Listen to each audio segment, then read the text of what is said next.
من مجاهد حقم، مرد سنگر آرایم.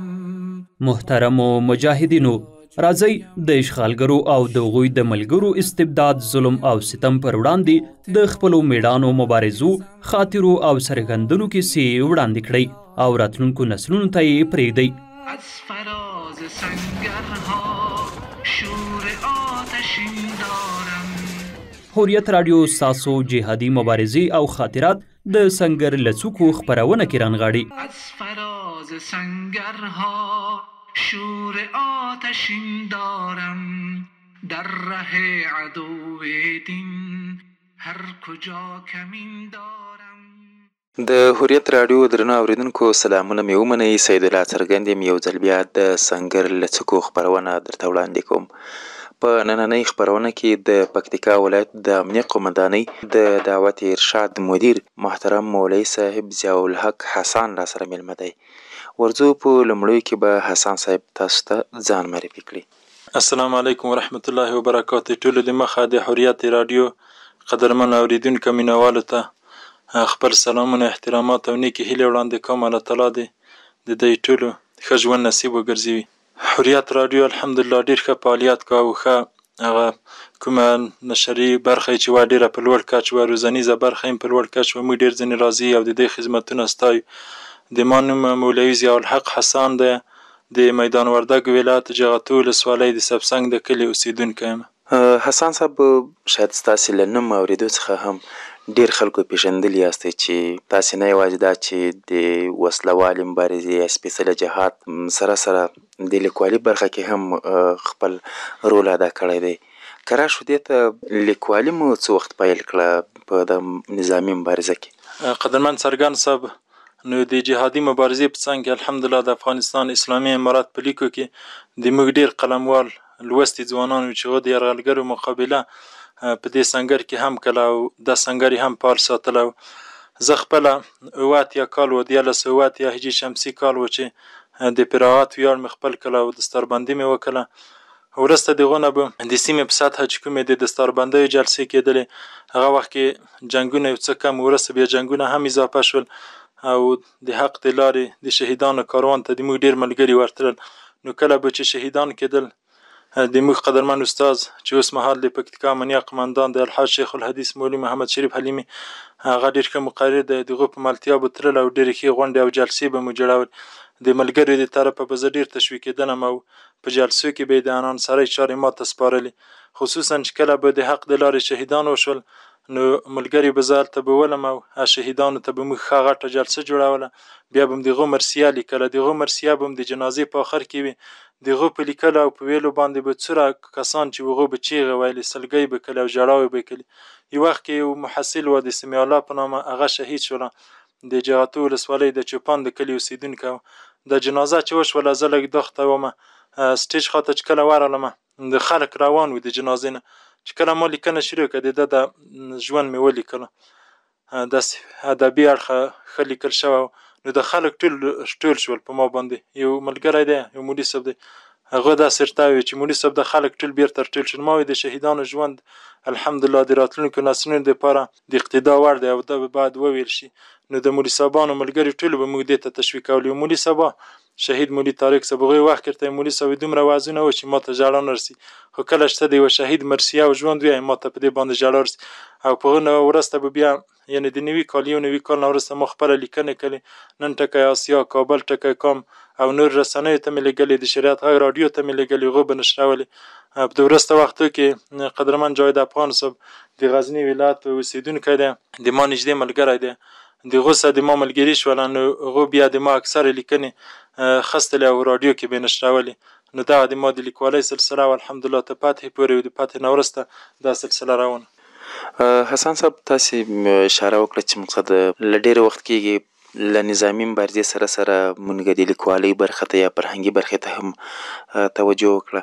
دا راته ووایاست چې په دې برخه کې تاسې اوس څومره چاپ اثار و ناچاپ اثار لرئ؟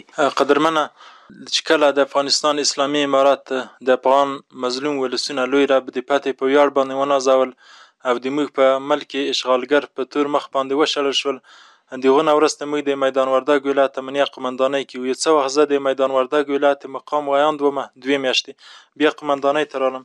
هلته قدرمن شیخ صاحب چې هغه د وخت د میدان وردګ امنیه قمندان و، هغه ماته وویل چې مولي صاحب دا د اشغالګرو چې کوم جنایات کړي دي یا د موږ مجاهدینو کوم کارنامې کړي دي، د وخت په تېرېدو باندې د خلکو نه هېري، سبا به بیا درېیم کس رسي هغه به په منحرف او تحریف شوي شکل باندې دا ټولنې ته وړاندې کوي.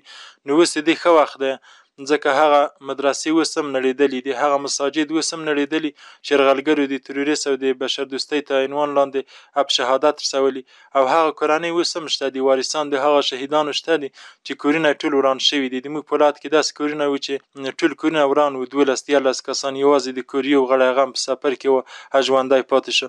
نو بیا د ملګرو په مشوره باندې ما سفرونه شروع کړل د خپل ولایت مختلفو ساحو کې چې کومې د یرغلګرو چاپې وي، د عیني شهیدانو د شهیدانو د وارثانو نه ما معلومات واخیستل، حتی تصویري بڼه مې هم واخیستله. همدارنګه د موږ د سیمې چې کوم اتل مجاهدین وو او د جهاد په لړ کې ډېرې کارنامې د یرغلګرو په مقابله کې کړي، دغه معلومات هم واخیستل.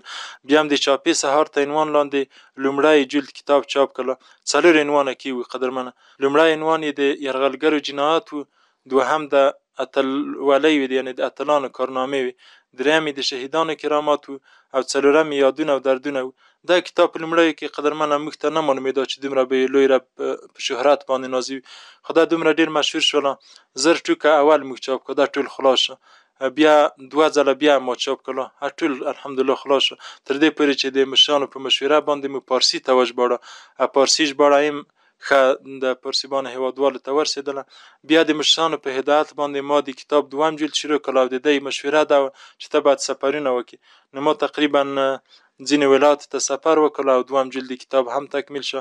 الحمدلله 2م جلد د افغانستان د ملي رادیو تلویزیون د ملي رادیو د طرفه نشر شول، او په نشر باندې ټول افغانستان کې په نشر باندې ښکلی شول. دا د چاپې سهار 2 جلد اوس مهال چاپ ده، او الحمدلله ګڼ لیکونکي ګڼ لوستونکي لري چې هغه دی لولي. حسن صاحب خدای تعالی په دغه برخه کې هم نور بریالی او موفق لره. که داسې راته ووایاست چې څه وخت مو وسله والې مبارزې یا دغه جهادي مبارزې دغه سپېڅلي کاروان سره تاسې مل شوئ، او لامل یې څه و، ولې دغه ثبت ته تاسې مخه کړه؟ قدرمنه موږ خو په 1970 کال کې مخکې مم یادونه وکړه د دستارولونه په سر کړل د خپل استادان د طرف. کله چې سیمې ته راغلو د موږ جغتو ولسوالۍ کې الحمدلله جهادي فعالیت او خوځښت شروع و. د موږ مشر شهید قاری عبدالرازق رحمه الله چې د سیمې یو تکړه مجاهد او نومیالی مجاهد و، د هغو سم بیعت وکړه، ځکه د موږ بل استاد شیخ صاحب محمد شریف حلیمي هغه هم د هغو ملګری و، نو د هغو په مشوره باندې هم د قاري صاحب سره بیعت وکړه، جهادي بهیر هم شروع کړ. هغه وخت کې د ما مدرسه هم وه، نو په مدرسه کې تدریس هم کوه، د ملګریو سره چې کله به د شپې ملګري راغلل، یو ملګری و شهید مولوي سیف الرحمن سنگر، دا ماینونه به مجاهدین ښودل، د شپې به د دی سم تللو. 90 کال نه اتیا 90 کال چې وه د جغتو ولسوالۍ ته امریکایان راغلل، د ما مدرسه چونکې د کمپاین ته ډېره لنډه وه، بیا زه د هغې ځای نه ولاړم د همدې ولسوالۍ یوې بلې ساحې ته، د باریکاب ساحه نومېده. موږ یو ملګری و مولوي علي مرجان فیاض صاحب چې اوس د جغتو ولسوالۍ امنیه قمندان دی، هغه 3.5 کاله د بګرام په زندان کې تېر کړل، هغه هم آزاد شوی و. نو بیا د شهید قاری صاحب په مشوره باندې مدرسه فعال کړله، په هغه مدرسه کې و او جهادي خدمت هم مخ ته وړله. د مشرانو طرفه تقریبا 2 کال به وه، ما ته د اترشاه جلب و جذب مسؤلیت وسپارل شو، بل ملګری مې د کمیسیون مشر و، نو د ورځې به هم یو څه وخت د درس خدمت کړله او نور به بیا د جهادي خدمت مخ ته وړل. کله چې تاسې له دغه سپېڅلي کاروان سره مل شوئ، د هغه وخت احساسات که را سره شریک کړاست چې څه احساس مو کاوه؟ قدرمنه هغه وخت داسې وه چې په هېواد باندې یرغلګرو حمله کړې وه، نو د موږ واړه زاړه په ټولو کې د احساس ژوندی و چې باید خپل هېواد نه دفاع وکړو. د موږ د شاګردان به وو، کشران شاګردان به وو، کله به چې عملیات کېدل یعنې ولسوالۍ ته به یو قطار روان و، دی به ژړل او په ژړا کې به د موږ نه اجازه اخیستله.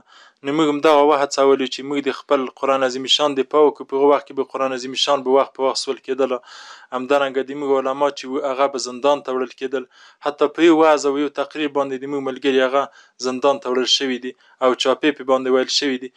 د موږ مدارس رنګېدل، مساجد په شهادت باندې رسېدل، دې په موږ کې دا احساس پیدا کړ چې باید د خپل کلام نه دفاع وکړو، د خپلو شهیدو ملګرو انتقام واخلو او د خپلې خاورې د ازادۍ دپاره هڅه وکړو. ټولو ملګري په دې احساس باندې پورته کېدل او دومره عجیبه احساس و.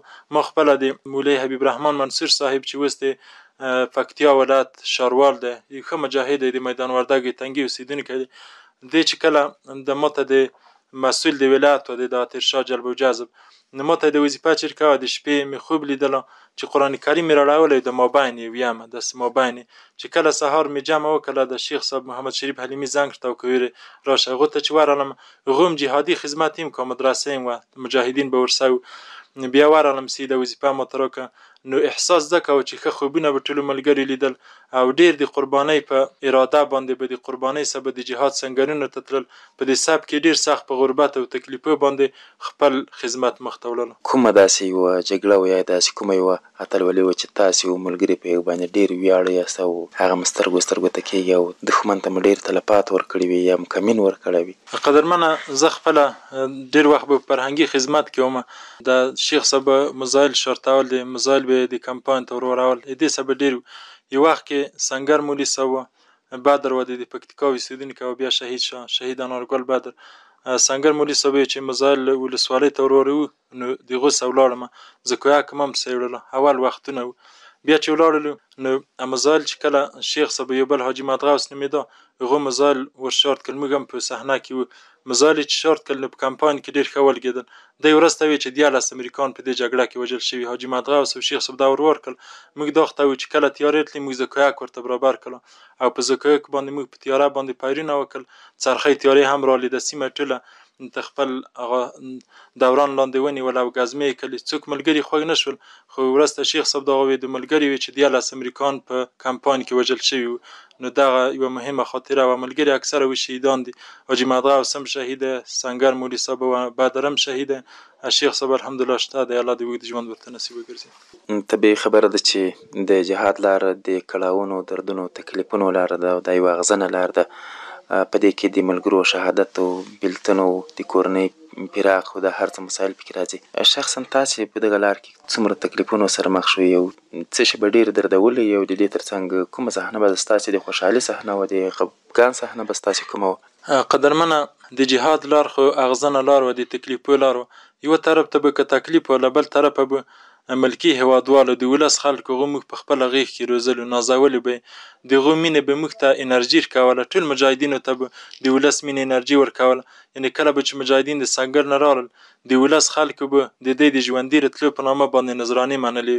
یو وخت کې د جغتو ولسوالۍ د لالکي په سیمه کې جنګ وه، د ملګري ټول ورغلي وو. نو کله چې هلته جنګ وشو بیا ډېر سخت بمبار وکړو، حتی ملګري 14 18 پورې د بمونه دلته وار کړل او د بمونه د تیارونه خوشي کړل چې څو ملګري په شهادت ورسوي. الله تعالی ملګري وساتل، داسې چې نال و غټ څنګل و دا اکثره تخریب شوله. بیا شیخ صاحب ماته کیسه کړله، وی یو بل ملګری راغلی، وی دوی ماته 1000 افغانۍ راکړلې. وی ما چې دا څه شي دي؟ ورته کا دی چې په کور کې مې کورواله مې نظر منلی و او واده مې هم نه ور وړی، کورواله مې نظر منلی و چې که نن الله تعالی مجاهدین ژوندي وساتي نو زه به د خپلې مخدیدنۍ روپۍ دا به د الله په لار کې صدقه کوم. زنانه مې ورته وی چې نور روپۍ د ما څه نشته، کورواله مې ورته وی یوازې دغه 1000 روپۍ دي، دا هم هغه روپۍ دي چې خپلوانو د ما د مخ لیدلو په مهال وړي. دا مخدیدنۍ خو د موږ د تاسو په ملک کې رواج ده چې کله ناوې راوړي خپلوان یې رسي روپۍ ورکوي. نو دغه سړي ته بیا ډېره انرژي ورکوه. نور دردونه دا و، د ملګري شهادت ډېر لوی درد و. ملګري به چې کله په شهادت باندې ورسېدل نو ډېر سخت تکلیف یې ټولو ته ورکوه، حتی د مشران به هم ډېر خفه و.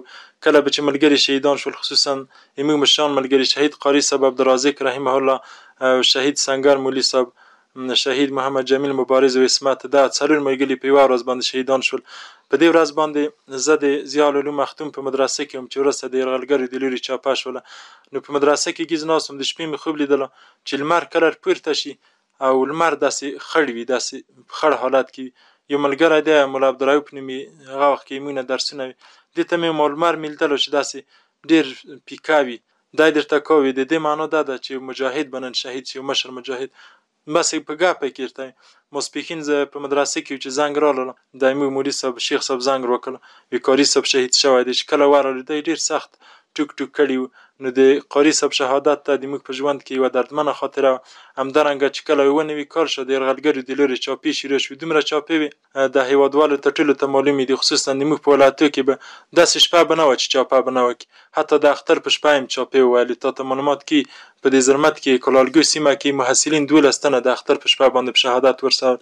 د چاپو په لړۍ کې موږ ټول ملګري په شمول د موږ باندې داسې تکلیف شولو چې کله به کور ته ولاړو، کورواله او به مور او پلار او ټولو به موږ ته وایي چې تاسو د کوره ووځئ. هغوی به خواه بدېده، زړه به یې بدېده. کله به چې موږ په کور کې شپه وه، حتی د موږ کوروالاو ته مخابرې خستې وي، د کور زنانه وم پیرې کړلې، هغوی به غږ کړلو چې تیارې راغللې. یوه شپه داسې پېښه شوله چې د موږ په مدرسه باندې چاپه شوله. زه و بل مولوي صاحب علي مرجان فیاض صاحب نه وو، موږ دا خوا په بل کلي کې شپه وه، ځکه د مشران ملګري به هم د مدرسې نه ایستله، حافظان پاتې وو. په دې وخت کې 50 ملګري موږ وو د بریکا او د ضیا العلوم په مدرسه کې. شپې چاپه شوله.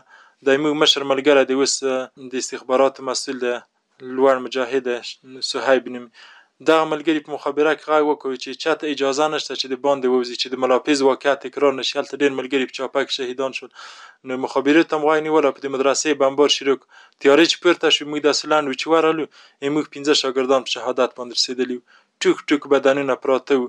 حتی یو ملګری و شهید مبشر رحمه الله، د جامې هم وروړې. بل ملګری هم دی جابر نومي، وی چې کله د جابر واده شي زه به د جامې په هغه واده کې اغوندم. چې شپې کله ورغلو جامې هم تخایي کې او دی په شهادت باندې رسېدلی. 15 واړه حافظان په شهادت باندې ورسېدل. مدرسه ټوټې ټوټې وه، لارې ته د مدرسې ټوټې غورځولې وې، بمبار یې پرې کړی وه او انفجار یې ورکړی و، ټوټې ټوټې پرته. د حافظانو د طالبانو د کورو خلک راغلل، هغوی توسونه رخصتي وو، موټر یې لوستلي وو چې د خپلو اولادونو ټوک ټوک بدنونه کې ایسي. هغه الحمدلله ډېر ملګري چې وو ژوندي وو، ډېر شاګردان، خو د 15 نفر په شهادت باندې رسېدلي وو. دغه هم د موږ د ژوند ډېره دردمنه خاطره وه او ډېر یې ودردولو. بیا هم په مغړنګه مدرسه کې الحمدلله د الله دین سوله، انم جهادي خدمتونه د غوزه مخ ته وړل، انم د تدریس او د درس خدمت کو، د هېوادوالو بچیانو پکې روزم. حسن مولوي صاحب، یقیني چې د جهاد لاره یو سخته لاره ده او په دې کې یقینا چې تاسې داسې خاطرې شریکې کړې چې د هر چا له سترګو به خامخا اوښکې ورته ځي. که دې ته راشو، تاسې په دغه مبارزه کې، دغه سپېڅلي کاروان کې څومره وخت مبارزه وکړله، څومره کال فرهنګي او د دې ترڅنګ نظامي مبارزه کې کار وکړ؟ الحمدلله موږ خو د سربندۍ نه وروسته تر فتحې پورې د مجاهدینو د کاروان ملګري وو. 13 کاله کې د موږ د جهاد او نور فرهنګي خدمت هم د اول نه تر اخره پورې غیر رسمي کړل. 2 کاله ما د خپل مسؤلیت په څنګ کې د دعوت ارشاد د ادارې مسؤلیت هم واخیست. زه د ولسوالۍ رسمي ویاند وم. نور په سیمه کې به چې کومې چاپې ویل کېدلې، جنایات به کېدل، هغه ټول موږ رسنیز کول او رسنیو ته مو ورکول. د الاماره د لوري اکثره د جهات ولسوالۍ چاپې چې د الاماره نشر کړي، او په اخر کې چې کله ولسوالۍ فتح شوله، د فتح ویډیو موږ وکړله، د مشرانو سره مرکې وکړلې، هغه هم الحمدلله د الاماره سټوډیو له لوري نشر شوي دي.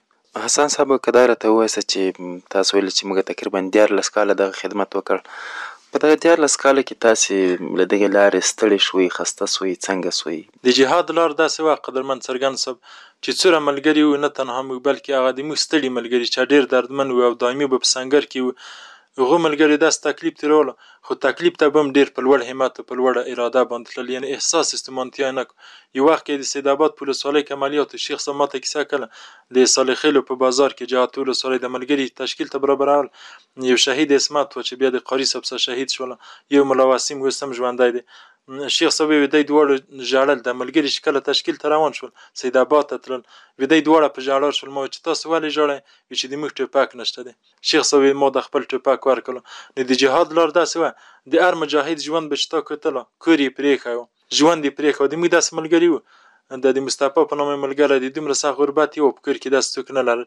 نو اکثره وخت به دې ته د ملګري ته به موږ وی چرسۍ دې ته د ولس کې چې کوم خلک وو چې لږ اوړه ورته واخله، بچیان مریضان د لږ روپۍ راک. نو هغه په چندو باندې به چلیدل، په تکلیف باندې چلیدل، خو د جهاد د لار نه هېڅوک هم ستړي نه وو. حتی ټولو به ویل چې الله تعالی په دې لار کې موږ ته شهادت راکړي، الله تعالی موږ شهیدان کړي چې موږ د شهادت کاروان نه پاتې نه شي. جهاد په لار کې هېڅ احساس د استمانتیا نه دی کړی او دا داسې لار وه، داسې لوی عزم و په جهاد کې ژوند و، په جهاد کې خوشحالي و. د اوس ملګري الحمدلله په ادارو کې د ولس خدمت کوي، آرام دي. خو اوس اکثره ملګري دا موږ وي چې دی وي چې هغه ډېر ښه ژوند و، د موږ ذهناً آرام وو، هلته ذهني آرامي ډېره وه الحمدلله. حسن صاحب تاسو ډیر مهم ټکي ته اشاره وکوله. ډیری ملګرو نه چې موږ خبرو کې راپوښتو نو دوی وایي چې د جهاد په لاره کې خوند و، جهاد لاره ډیره مقدسه لاره ده او زموږ خوږ ژوند هغه په جهاد کې تیر شوی دی. په دغه باندې که تاسو لږ داسې رڼا واچوئ چې مقصد د جهاد لاره که څه هم له ډېرو ستړیو تکلیفونو و، ډرون بمبار و، چاپي و بمبارونه او د دې ترڅنګ د ملګرو شهادت او د کورنۍ بېلتون دا هر څه سته پکې، خو بیا هم دا خوند یې په څه کې ده؟ علما وی د روح خوراک عبادت ده. ویسالونک عن الروح قل الروح من امر ربی. نبی علیه السلام ته الله وی چې دی د تا نه د روح په اړه باندې پوښتنه کوي، ورته چې روح د ما د امر د رب د امر نه دی. نو روح د آسماني شی ده، د دې خوراک هم آسماني ده. جهاد چونکې ټول عبادت ده.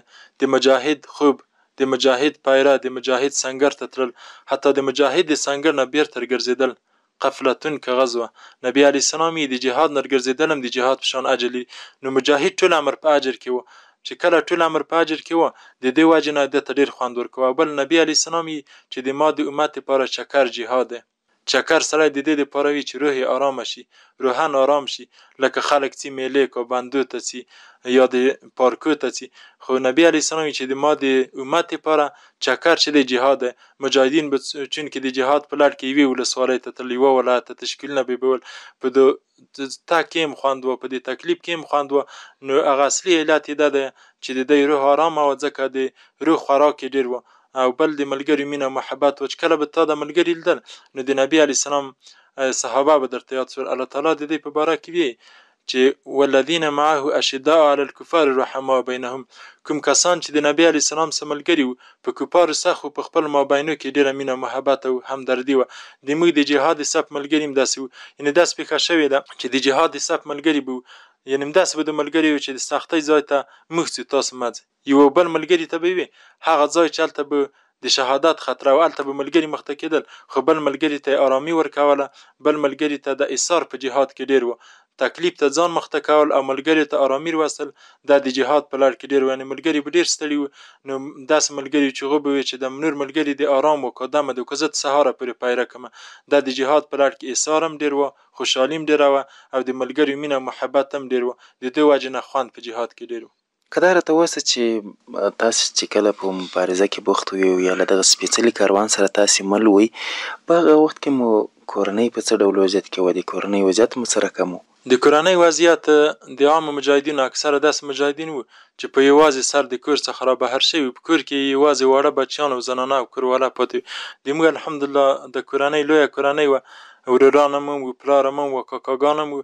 هغوی په موږ باندې د شفقت لاس کش کړی و او دې لارې ته یې موږ ته موقع د خدمت کړې وه، او الله تعالی د دې خدمت ورته قبول کړي. همدارنګه د ولس په غېږ کې چې موږ کوم وخت تېر کړی، د ولس خلکو موږ ډېر سخت نازولي.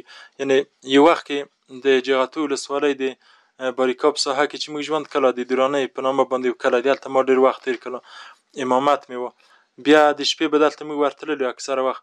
یو ملګری دی واجي صاحب دی، صوفي محسن نومي، دې وخت کې ماته مولي صاحب زه قسم درته کوم چې کله په کور کې موږ غوښه پخه کړو، په کور کې مې د کوروالر ته وی په کور کې چې کاشکې نن مجاهدین راشي د غوښه وخوري، موږ یوازې نه تېري چې په جهاد کې موږ هم شریک شو.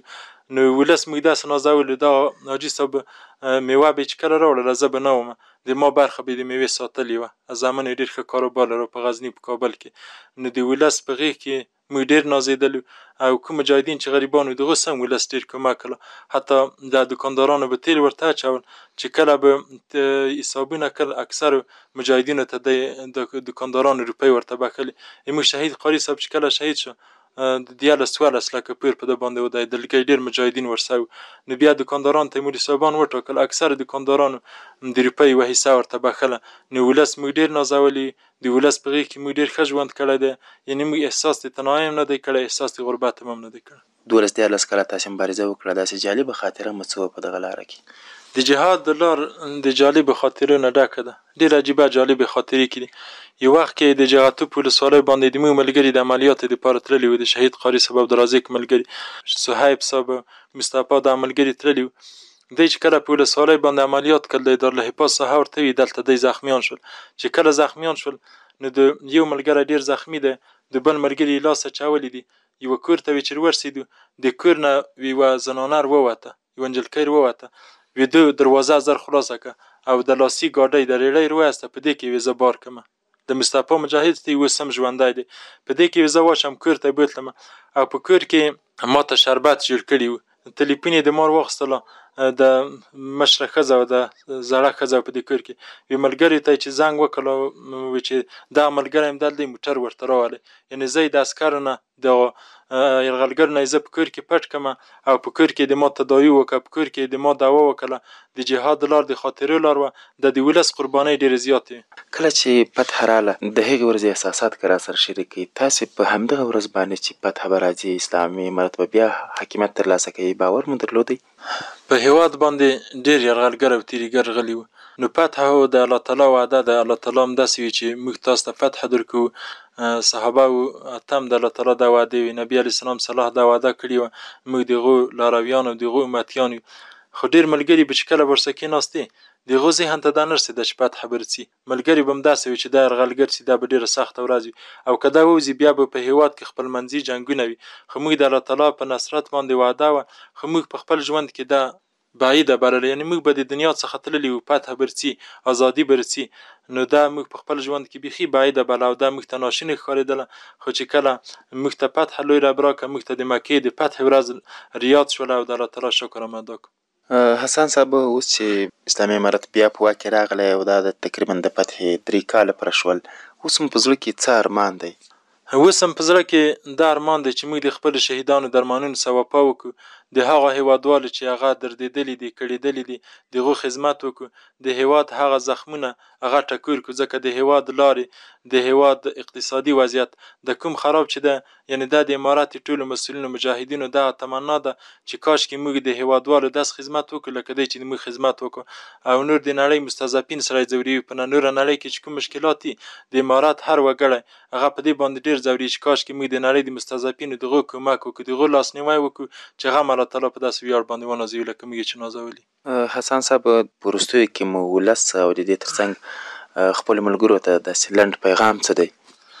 خپلو ملګرو ته هم دا پیغام دی چې مخکې د وینو تویولو ضرورت و، اوس د خولو تویولو ضرورت دی. اوس باید د هېواد او د هېوادوالو په خدمت کې موږ شپه او ورځ په ځان باندې یوه کړو، د خوبونو او د آرام څخه خدای پاماني وکړو، او په ډېر اخلاص، په ډېر صبر او په استقامت او د مشرانو په اطاعت کې د ولس خدمت وکړو. ولس ته مو پیغام دا دی چې الله تعالی په لوی نعمت باندې نازولی، ډېر ښه نظام یې په تاسو باندې واکمن ګرځولی. نو علما وایي چې د حاکم دعا په ولس باندې واجب استحساني ده. د خپلو هېوادوالو نه غوښتنه دا ده چې د دې امن، د دې اسلامي نظام، د دې خدمت د مشرانو د دې شکر ادا کړه. الله تعالی ته هم شکر ادا کړه، د خپلو مشرانو هم شکر ادا کړه. نبي علیه السلام څوک چې د خلکو شکر ادا نه کړه د الله نشي ادا کوی. نو د دې نه موږ غوښتنه هم دا ده چې د امارت څخه څنګ په څنګ ودري. مخکې د اشغالګرو په وتلو کې د امارت په څنګ کې ولاړ وو، اوس د نظام ساتلو په لړ کې د خپلو مجاهدینو په څنګ کې ودري، د هغو سره د همکاري وکړه، او د نظام د دې نظام د امارت د ولس نه جوړ دی. د امارت او د ولس په مابین کې هیڅ توپیر نشته. د دې نه غوښتنه هم دا ده چې د الله شکر ادا کړه او د خپل نظام په څنګ کې د ودري، د هغو ملاتړ دې وکړه، خپلو مشرانو ته دې دعا وکړه. ډېره مننه کوم ضیاء الحق حسن صاحب چې موږ ته مو وخت راکړ او له موږ سره مو څو خاطرې او یادونه او دردونه شریک کړل. مننه د تاسو نه، مننه تاسو په یوه لوی خدمت کې چې د مجاهدینو غږ د ولس او د ولس د وګړو تر غوږونو رسوي. دا د تاریخ پاڼې دي، انشاءالله هر مجاهد باید د جهاد خاطرې د تاریخ پاڼو ته وسپاري. الله دې تاسو خدمت قبول وګرځي، موږ ډېر درسره راضي یو، الله هم خدمتونه قبول. د حریت راډیو درنو اورېدونکو، دا وه زموږ د دې اونۍ د سنګر له څکو خپرونه چې ما سید الله څرګند تاسو ته وړاندې کړه. تر بیا او بلې خپرونې مو په پاک الله سپارم. هر چېرته چې یاست ښاد، بریالي او کامیابه اوسئ. من مجاهد حقم، مرد سنگر آرایم. محترمو مجاهدینو، راځئ د اشغالګرو او د هغوی د ملګرو استبداد، ظلم او ستم پر وړاندې د خپلو میړانو مبارزو، خاطرو او سرګندنو کیسې وړاندې کړئ او راتلونکو نسلونو ته یې پرېږدئ. از فراز سنگرها شور آتشین دارم. حریت راډیو ستاسو جهادي مبارزې او خاطرات د سنګر له څوکو خپرونه کې رانغاړي. از فراز سنگرها شور آتشین دارم. در ره عدو دین هر کجا کمین دارم.